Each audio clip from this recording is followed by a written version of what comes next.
Hi and welcome to Knit with Hannah. I'm Hannah. I have 5 tips for you today, helping you as a beginner knitter find right knitting patterns for you. Hi, welcome to Knit with Hannah. I'm Hannah. I'm here with Knitting Natter to help you learn to knit the easy way. Finding knitting patterns, being able to read knitting patterns, not getting confused by knitting patterns. That's basically the dream of any knitter who's just starting out, because knitting patterns can be confusing. And if you're just starting out, you do want to find a knitting pattern that makes it easier for you, so that as a beginner, you don't get put off. You don't sit there and start reading a knitting pattern and go, right, I can't do this, I've had enough. Cheerio knitting, I'm going to find something else to do. Knitting is something that you picked up and you put time and effort into, so you've started to knit. And why waste that?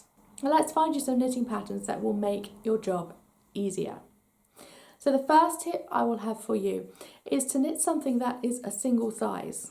That isn't going to be there on the pattern saying, well, which size would you like? Size 1, 2, 3, 4, 5, 6.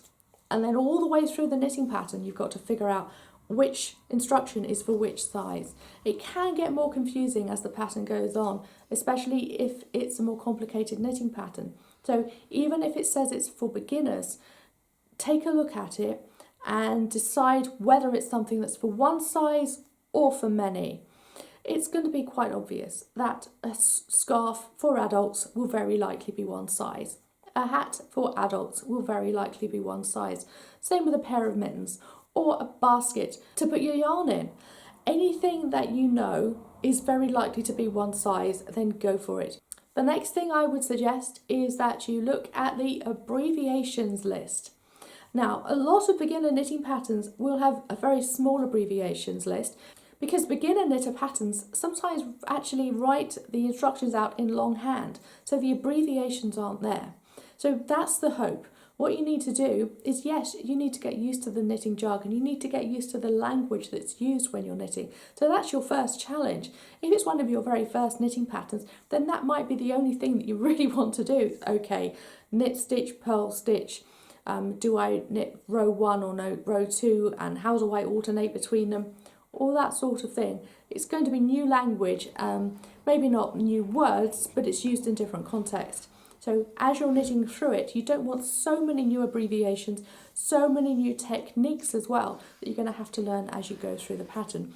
So look for a short abbreviations list, or read through the knitting pattern and go, oh, actually, I understand all of this language, I've knitted it all before. It's your first knitting pattern. And of course, this is like a recipe for knitters. You've got to read it through and say, okay, that looks easy for me. I would no way go for a recipe in the kitchen, one of Jamie Oliver's that's got 30 different ingredients. I would look at it and go, no thanks, too much, can't be bothered. So that's what I would feel if you're a new knitter, a beginner knitter, and you're saying, I'm looking for a knitting pattern. 30 abbreviations, whoa, no thank you very much. So the third tip I have for you is to look at how many balls of yarn it uses.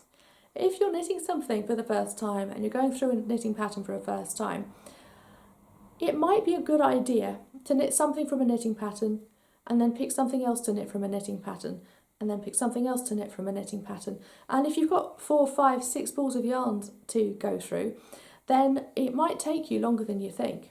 Then all of a sudden, this single knitting pattern that you're knitting from is basically your one and only tool that you're using for the next, 3, 4, 5, 6 weeks. And then you're not learning very much.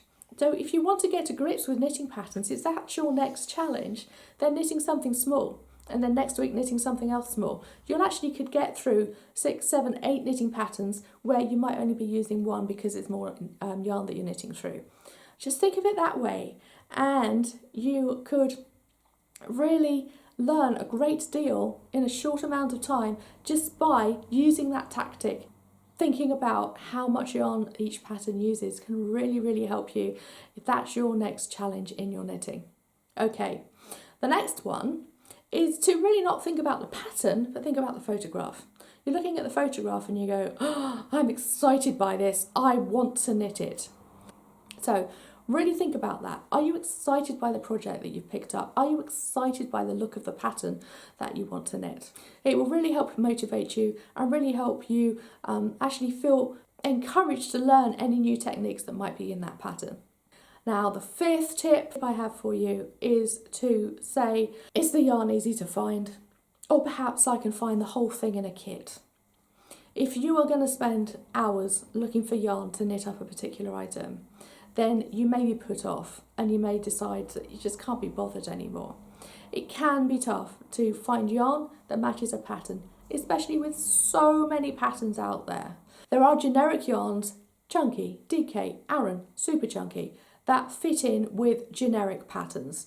This is for Aran yarn, this is for chunky yarn, this is for worsted yarn. If you look through that and you find a budget manufacturer of yarn and you just go and find their chunky yarn, then it will probably fit. However, if you're struggling to find a yarn for a very particular pattern, then actually allow yourself to get the very yarn that's prescribed in the pattern. Then it will knit up as it's supposed to. It will knit up looking the right size, the right shape. The fabric that you've knitted up will have the right feel to it. It will be the same density once you've knitted it up as well.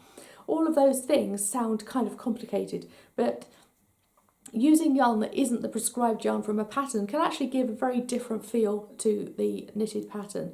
And I do have a couple of videos about that kind of thing. Do go and have a look at them here, and that will just give you an idea of why choosing yarn can actually be quite important when you're knitting. And if you buy your yarn in a knitting kit with the pattern, it's prescribed, it's there, it's all ready for you to get going. It's like so many people these days buy a subscription box where the recipes with all the ingredients come straight to their door every week. And what do? They have amazing meals and they cook it up themselves straight on the table every evening. And it's like a gourmet dinner all of a sudden. But that's what a knitting kit does for you. It has all of the ingredients that you need to knit up a particular pattern. And that kind of thing can really help a beginner knitter. You haven't got to go through the process of finding the pattern, finding the yarn, making sure you've got the right needles, and doing all of those steps yourself before you start knitting. So that's why I started creating knitting kits. I wanted to make it easy for people, especially for beginner knitters, because those processes, I know. When I've looked at knitting patterns and gone, I want to choose the yarn, but it's such a difficult thing. Finding the right colour from the right place so that it doesn't take 3 weeks to get here. Then I've got to find the right needles and the right type of needles to knit this up and all the right tools. All of those little things can be made really, really simple if you get what you need in a kit. I'm not saying you have to get kits, but it can just cut out those steps if you want to get going with your knitting. So that's it. That's my tips for picking knitting patterns for beginners. And yes, I haven't been diving into the knitting pattern, looking at it really closely. I will do that in another video, helping you read the knitting patterns. I do have courses that will help you with this. The Masterful Knitter takes you through picking yarn. It takes you through lots of different foundation steps of becoming a knitter. And all of my courses that take you through the technical parts of knitting, the knitting skills, they all have me sitting there reading patterns with you. Every single step that I take through the knit, I knit with you and I show you which part of the pattern I'm reading and how I'm reading the pattern as well.